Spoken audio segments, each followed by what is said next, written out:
që është natyrisht një instancë e lartë e gjyqësorit në Kosovë. Kur e tha vetëm pa përgjithshmëri, më do pak të termi but. Ideja është shqo. Fillimisht,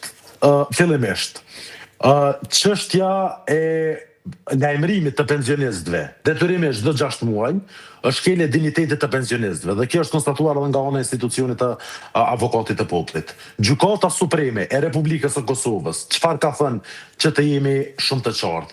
E para ka thënë se çështja e lajmërimit të pensionistëve vlen vetëm për 2 kategori, për ata që për pensionistët që marrin pensionin bazik të moshës dhe pensionin e parakoshëm të moshës. Për kategoritë e tjera nuk mund të jetë fare kjo obligim. Mirë, po çfarë ka thënë tjetër? Ka thënë që detyrimi primar për ta verifikuar statusin i takon ministrisë, për ta verifikuar statusin jetësor të një personi të caktuar. Dhe nuk mundet automatikisht që të ndalohet pensioni në rast se një person nuk lajmërohet. Thënë më ndryshe, çfarë duhet ndodhë këto? Shteti aktualisht nuk ka një udhëzim administrativ të cilin mund ta zbatoj në raport me këtë çështje, për shkak se këto dispozita janë shfuqizuar, janë shpallur të palishme nga ana e Gjykatës Supreme dhe janë shfuqizuar. Dhe tash, në këtë situatë në cilën gjendemi, duhet të miratohet udhëzimi i ri administrativ që përcakton e para obligimin e institucioneve publike, që institucionet publike vetë në mënyrë proaktive ta verifikojnë statusin jetësor të një personi të caktuar. Dhe vetëm nëse, pas shtjerës e çdo mundësie, dështojnë që ta bëjnë verifikimin e statusit jetësor të një personi të caktuar, dhe po ashtu, ai person nuk është lajmëruar, vetëm atëherë mund ta suspendojnë pagesën. Mirë, po në asnjë rrethon nuk mund ta ndërpres tërësisht pagesën dhe ta humb, nuk mund ta mohoj pagesën për një periudhë të caktuar. Thënë më ndryshe, një skenar ekstrem. Shteti fillimisht është i obliguar që ta verifikojë statusin jetësor, përmes ORC-s, mekanizmave të tjerë e cilët janë në dispozicion. Nëse këta dështojnë dhe pensionisti nuk është lajmëruar, atëherë ministria e ka në diskrecion, jo obligim, thot mund ta suspendoj pagesën.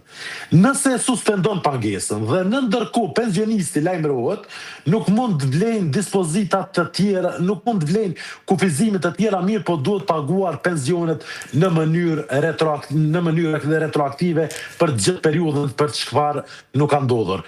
Qasja që e pash edhe në storien e juaj të publikuar në lajme qendrore, nëse nuk gaboj. Qasja e ndjekur nga institucionet në këtë mënyrë rrezikon të bie në domenin e përgjegjësisë penale, qoftë në kuptim të keqpërdorimit të detyrës zyrtare, por veçanërisht në kuptim të mosbatimit të vendimeve gjyqësore që është e qartë. Për këtë arsye, definitivisht, Ministria e Financave duhet të ndërmarrë veprime të shpejta dhe proaktive për ta adresuar këtë situatë në mënyrë që e para të zbatohet ligji, të zbatohet vendimi i Gjykatës Supreme dhe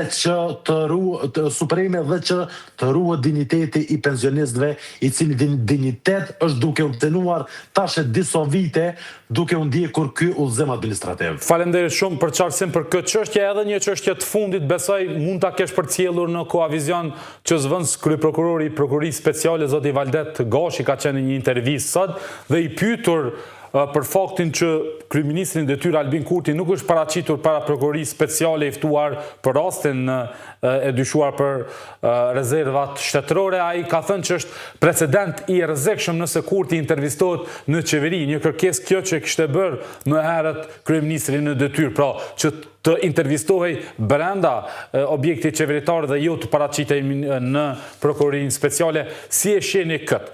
Dhe si e shihni faktin që zvends kryeprokurori i prokurorisë speciale thotë që nëse do e bënim këtë, ne do të vendosim një precedent të rrezikshëm dhe se deri tash ata kanë përdorur gjitha mjetet ligjore që kanë për të kërkuar dëshminë e kryeministrit në detyrë. Si e shihni ju?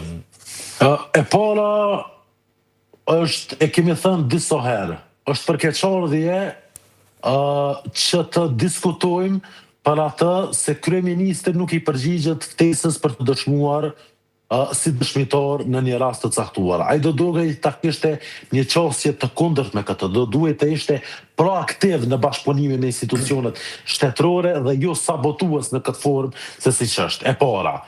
E dyta çështje që është shumë e rëndësishme në këtë rast. Është shumë e vërtetë që do të vendosë një precedent i rrezikshëm nëse do të intervistohej në brenda ambienteve të qeverisë dhe jo në prokurorinë speciale, ashtu siç është ftuar, dhe po ashtu do të cenohej, do të thotë, edhe dinjiteti i prokurorit të shtetit.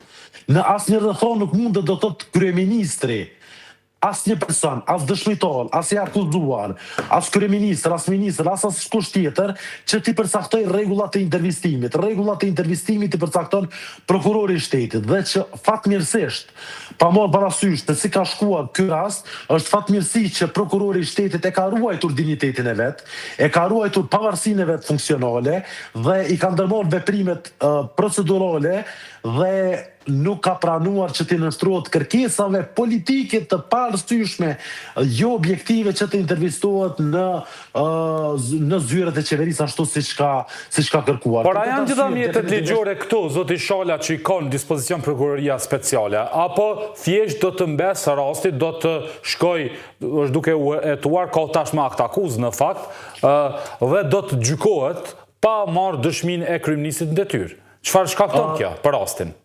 Tash, në rastin konkret, ligji ka parapor dispozitat se çfarë ndodh, do thotë, në rast të mos paraqitjes së dëshmitarit, në rast të mos dëshmimit të dëshmitarit, që përpos gjubës, do thotë që është zgjobitur një herë kryeministri Kurti, parashihet edhe dënimi me burgim deri në 30 ditë. Tash prokuroria speciale e Republikës së Kosovës në akt akuzën e ngritur kundër Rozeta Hajdarit dhe të tjerëve për kitazim me skandalin e rezervave shtetërore, e ka propozuar zotëri Kurti si dëshmitar që ta dëgjoj në shqyrtim gjyqësor. Dhe tash do të i mbetet gjykatës që ta ftoj si dëshmitar, ashtu siç ka propozuar prokuroria speciale e Republikës së Kosovës, dhe që për këtë rast të dëshmoj në gjykatë. Mirë, po është paradoksale, do thotë, ne kemi parë kryeministrin që i njëjti do thotë ka marrë pjesë në rastet kur ka qenë si i dëmtuar për shkak se është kanusur nga dikush tjetër, ndërsa nuk po merr pjesë në një rast ku thjesht po kërkohet dëshmia e tij, nuk po imponohet dëshmia e tij, nuk po i imponohet, si më thon, eja dhe dëshmo kështu.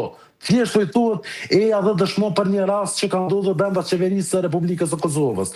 I njëjti do thotë është propozuar që të dëshmojë në gjykatë, definitivisht se kam thënë vazhdimisht dhe shpresoj se nuk do të vijë deri tek situata që një kryeministër nuk i përgjigjet ftesave të institucioneve të sistemit të drejtësisë, nuk kam çfarë të them tjetër përpos se të shpresoj përsëri se kjo nuk do ndodhë, i njëjti do të thotë pa pasur nevojë që të përdoren mjetet ligjore që gjykata ka në dispozicion